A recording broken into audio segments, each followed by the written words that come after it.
Apa itu pendidikan sebenarnya? Inilah dia. Pendidikan boleh didefinisikan dengan perihal mendidik, di mana pendidikan sendiri berasal daripada perkataan didik. Yang membawa maksud apa dia? Mendidik, membimbing, membentuk, mengasuh dan sebagainya. Bab kata pepatah Melayu, melentuh bulu biarlah dari rebungnya. Sebab itulah pendidikan awal kanak-kanak sangat penting untuk membangun modal insan pada masa akan datang.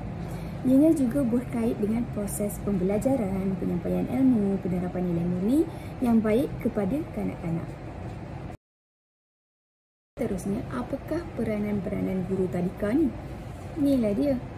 Yang pertama, guru berperanan sebagai pendidik, pembimbing, pengasuh pada kanak-kanak. Guru juga berperanan sebagai pengganti ibu bapa semasa mereka di sekolah. Guru ni perlu menjadi model yang baik kepada kanak-kanak agar kanak-kanak dapat ikut contoh yang baik juga. Sebab kanak-kanak ni seperti sponge, dia menyerap apa yang dilihat, dia menyerap apa yang didengar. Dia akan ikut dan ikutkan contohnya. Jadi guru-guru perlu memberi contoh yang baik. Yang kedua, guru berperanan penting untuk merancang atau merangsang satu aktiviti kanak-kanak dengan kanak-kanak secara langsung ataupun tidak langsung. Keberkesanan pembelajaran boleh dilihat melalui aktiviti tersebut. Contohnya aktiviti tersebut kreatif atau tak, boleh menarik perhatian kanak-kanak atau tak, objektif dapat dicapai atau tak, sesuai atau tak untuk umur kanak-kanak tu. Okay, dan yang ketiga, untuk mewujudkan suasana yang riang, yang ceria, yang seronok antara kanak-kanak, guru mestilah sentiasa bersemangat datang kerja. Tak ada masalah, tak ada bad mood, dan juga mereka perlu minat dan pandai tarik perhatian kanak-kanak ni. Untuk kelebihan apabila menjadi seorang guru di tadika, yang pertama, dapat membentuk dan mempengaruhi perkembangan kanak-kanak secara positif. Contohnya, guru-guru boleh mengajak kanak-kanak tersebut untuk melakukan aktiviti seperti melukis supaya dapat mengembangkan lagi kreativiti mereka dan dapat mengembangkan motor halus mereka. Seterusnya ialah dapat memberikan kesempatan untuk melihat perspektif kanak-kanak. Contohnya, guru memberikan kanak-kanak tersebut satu cat warna-warni supaya kanak-kanak tersebut boleh mencelupkan tangan mereka, kemudian letak dekat satu kertas lukisan untuk menghasilkan satu gambaran daripada kreativiti masing-masing. Terusnya, melibatkan diri dalam proses belajar dan mengajar yang kreatif. Sebagai contoh, selain daripada belajar, guru boleh selitkan satu aktiviti yang boleh menarik perhatian kanak-kanak tersebut. Contohnya, guru tersebut boleh melakukan aktiviti menyanyi kepada kanak-kanak tersebut. Okey, yang terakhir sekali ialah dapat pengetahuan yang baru tentang perkembangan kanak-kanak tersebut.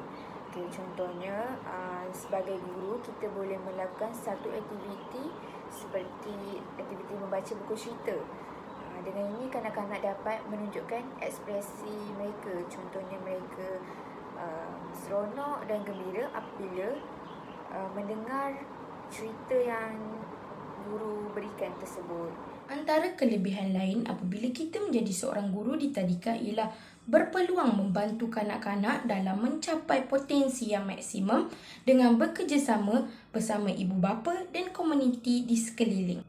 Seterusnya, guru dapat menjadi penyokong penambahbaikan sumber dan pendekatan. Apabila anda dilengkapi dengan ijazah sarjana muda pendidikan awal kanak-kanak dengan kepujian, anda mempunyai pengaruh sebagai seorang guru profesional untuk meningkatkan dan menambah baik pendidikan awal kanak-kanak melalui pendekatan dan sumber. Dan kelebihan yang terakhir sekali ialah guru dapat menyediakan pengalaman pembelajaran secara langsung. Ramai kanak-kanak merupakan pelajar yang sangat aktif.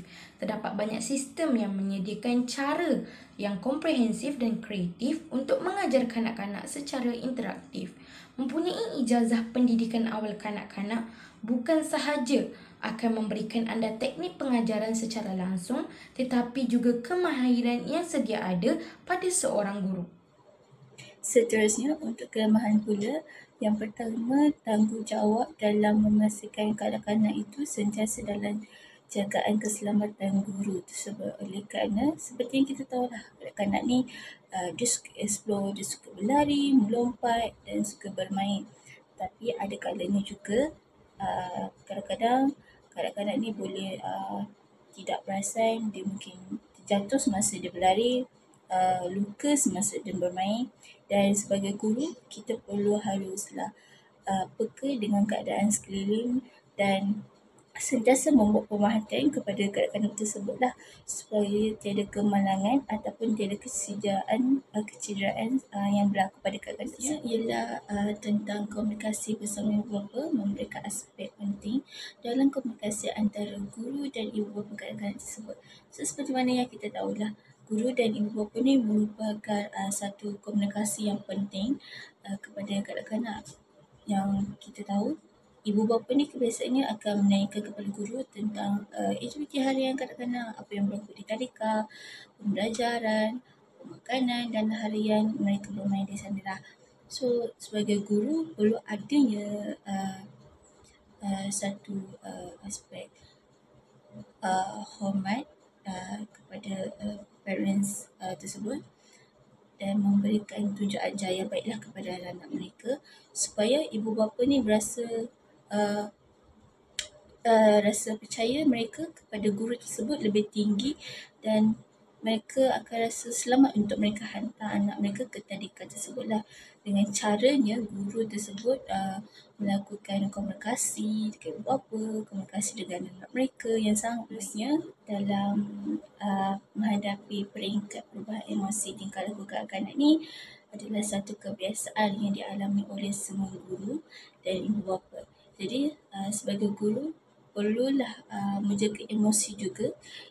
Seperti yang kita tahulah, emosi kanak-kanak ni tidak menentu. Ada yang selalu menangis, selalu marah dan suka kacau kawan dan berbagai lagi emosi yang tidak dapat yang kita jangkakan kan di dalam kelas ataupun di luar kelas.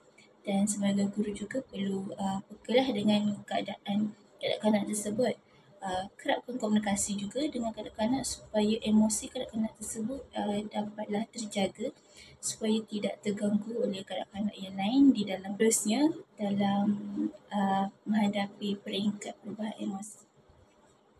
Dan akhir sekali ialah penularan penyakit dengan kanak-kanak yang memberikan risiko kesihatan yang tidak baik lah.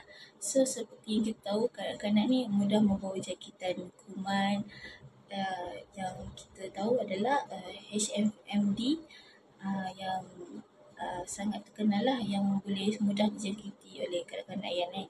So, sebagai guru kita perlu menitik beratkanlah, iaitu SOP penjarakan ketika kanak-kanak itu tidak sihat ataupun sudah kita dapat melihat tanda-tanda kanak-kanak itu sudah mula bersin, mula batuk ataupun suhu panas badan sudah naik. Dan guru perlu mengelakkan kanak-kanak yang sudah berasa kurang sihat ataupun sudah mula rasa sakit, perlu diberikan jarak kepada kanak-kanak yang lain atau mengasingkan kanak-kanak tersebut ke bilik yang lain supaya ia tidak berjangkit dengan kanak-kanak yang lain dan guru tersebut.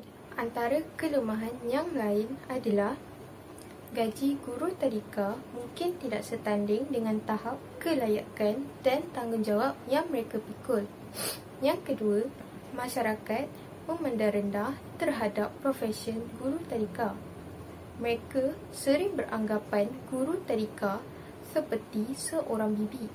Ini kerana mereka hanya melihat tugas seorang guru tadika adalah menjaga dan mengasuh kanak-kanak. Sebaliknya, profesion seorang guru tadika adalah sangat besar. Mereka bukan sahaja mendidik kanak-kanak, malah mereka juga perlu memastikan kanak-kanak dapat mencapai tahap pembelajaran yang telah mereka tetapkan. Kelemahan yang terakhir adalah memerlukan tenaga dan kesabaran yang tinggi. Ini kerana sesetengah guru mungkin tidak dapat mengawal kelas disebabkan oleh tingkah laku yang berbeza daripada kalangan kanak-kanak. Terima kasih. Sampai sudah kita pada penutup untuk topik kita. Seperti yang kita tahu, menjadi seorang guru mempunyai banyak kelebihan dan kekurangan seperti yang tertera sebentar tadi. Menjadi seorang guru juga mempunyai kepuasan yang dapat kita rasakan. Sebagai seorang guru, contohnya ketika kita mengajar kanak-kanak, kita akan berasa gembira apabila kanak-kanak tersebut telah mencapai tahap penguasaan apabila kita mengajar mereka suatu topik. Jadi seorang guru juga memerlukan kesabaran yang tinggi untuk melayan kalangan mereka. Di samping itu, kita juga dapat menambah baik diri kita sebagai seorang guru. Tidak heranlah ramai graduan pendidikan gembira dengan profesi mereka sekarang. Mengikut statistik, kursus sebagai seorang guru mempunyai pelajar yang paling ramai dalam universiti. Hal ini menunjukkan bahawa menjadi seorang guru tidaklah terlalu membebankan dan tidak terlalu mudah untuk seseorang itu ambil.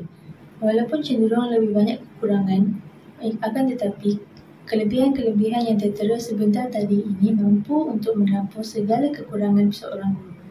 Seperti yang kita tahu, masyarakat akan melihat kelebihan seseorang guru itu dari segi mereka mengajar anak mereka.